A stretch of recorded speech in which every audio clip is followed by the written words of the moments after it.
Hello, friends. Sigma just announced a full frame 24 megapixel electronic shutter only camera.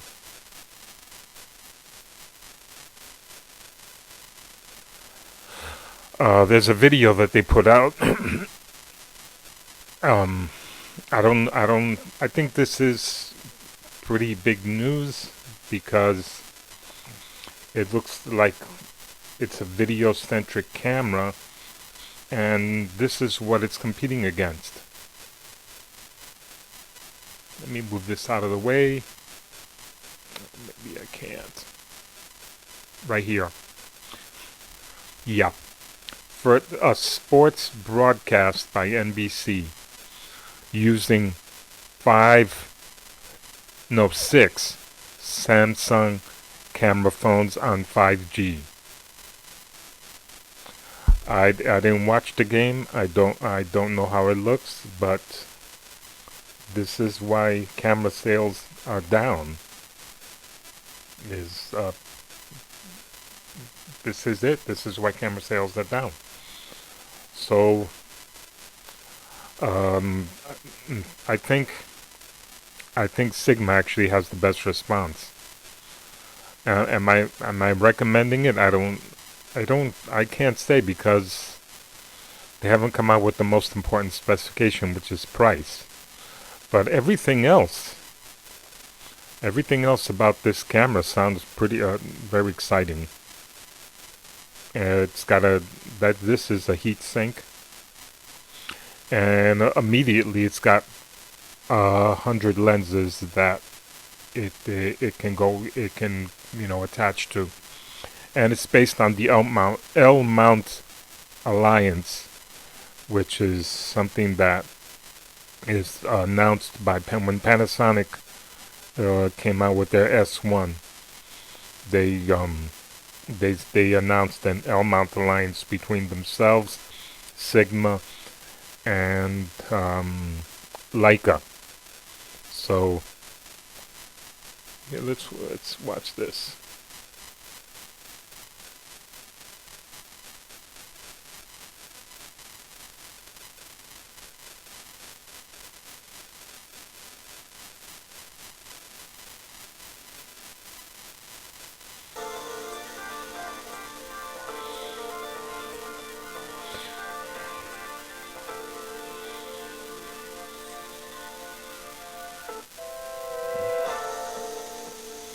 Yeah, see, it has a lot of lenses that you can. I think that's probably the number one advantage right now is it has a huge amount of lenses that that it can go with, and no, it's not super compact. It's not smartphone compact, but it's still pretty small size, very small size.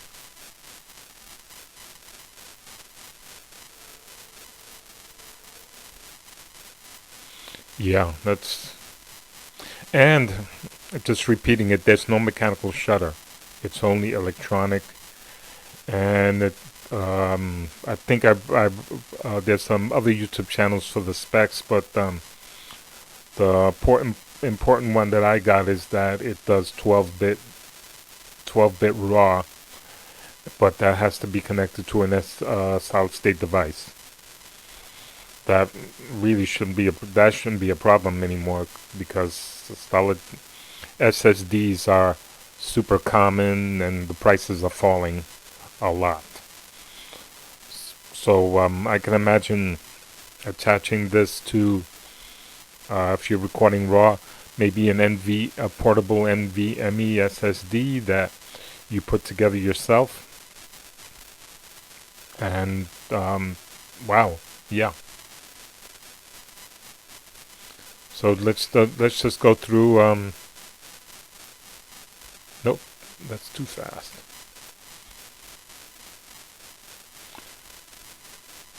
All the different attachments they show you. It's really looks to be video centric, I think.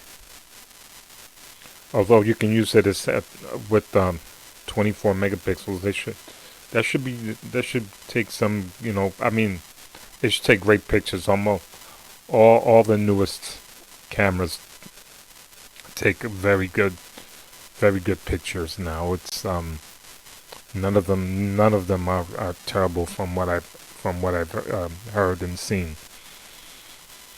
But I mean, I'm just noticing here you don't have to attach try to hold the camera when you have a huge lens. You just connect the lens to a tripod, and yeah, this looks like some special attack. Oh, there's no EVF.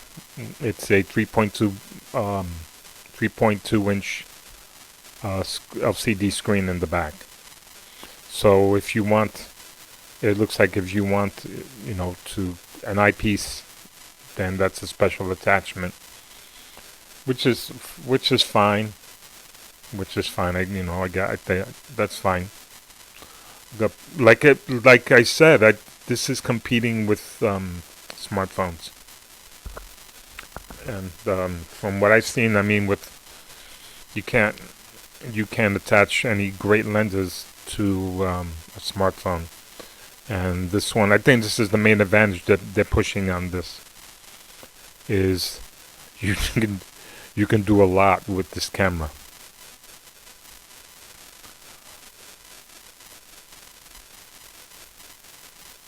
And this may I don't well, let me see. In the last 2 years,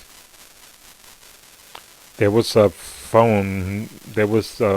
director who made a movie using only cell phones, and then there was another movie made using only the Sony A7S.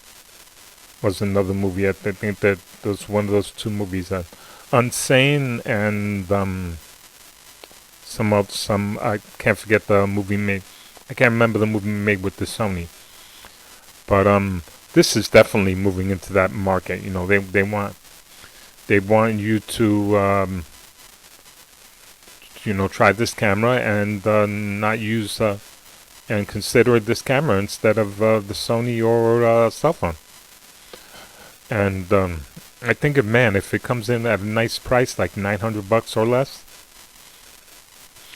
it should be. I think it should. I think it'll be a winner if it does everything it says. It could be a winning camera, especially the electronic shutter. I think mechanical shutters are cell phones don't use mechanical shutters. So why have one? Why have one on a mirrorless camera anymore? That doesn't make any sense. So exciting product. I wanted to let you guys update you guys about this.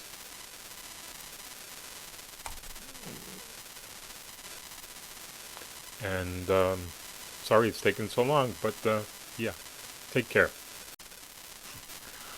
Just found this website through Petapixel. It's called camerasize.com, and I decided to compare the new Sigma FP against the Sony A6400, which just came out, the new hot camera, and thought we would compare the back sides of both cameras.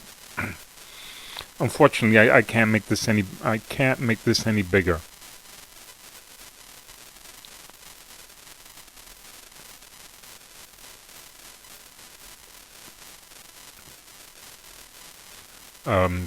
Yeah, I'm sorry, I can't make it any bigger than it is.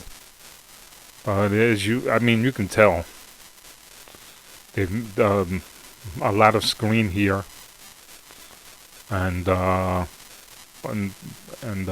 some buttons down here, and a few on the side, And Sony is very small screen. Oh, they have an EVF, small screen, and buttons on the side.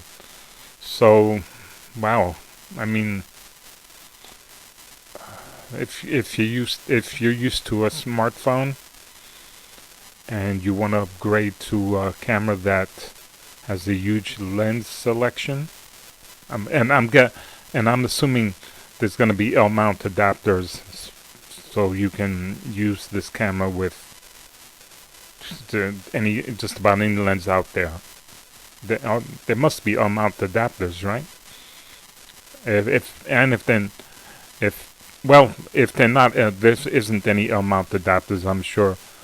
I'm sure there somebody's working on making some probably soon, depending on how good this camera sells. So yeah, I just wanted to have a look see at that, and we discovered together this new website. Just one more thing. Let's try a side look. There we go, and that press on camera 1 and do it, and that's side by side. Not not hand, not. It doesn't look like it's made for hand holding. Really, it's not. It's not. As you can tell, and I can tell, it's not really made for hand holding. This is really made more to put on a drone or a what else am I thinking of? A drone or a gimbal, a tripod, and a cage. That's what this is. That's what this camera is really made for. Definitely video centric camera, right? Okay. It's supposed to. I think it's supposed to be in July, and they haven't announced the price yet. But yeah, I'm signing out. I mean, it definitely sounds cutting edge. Cutting edge.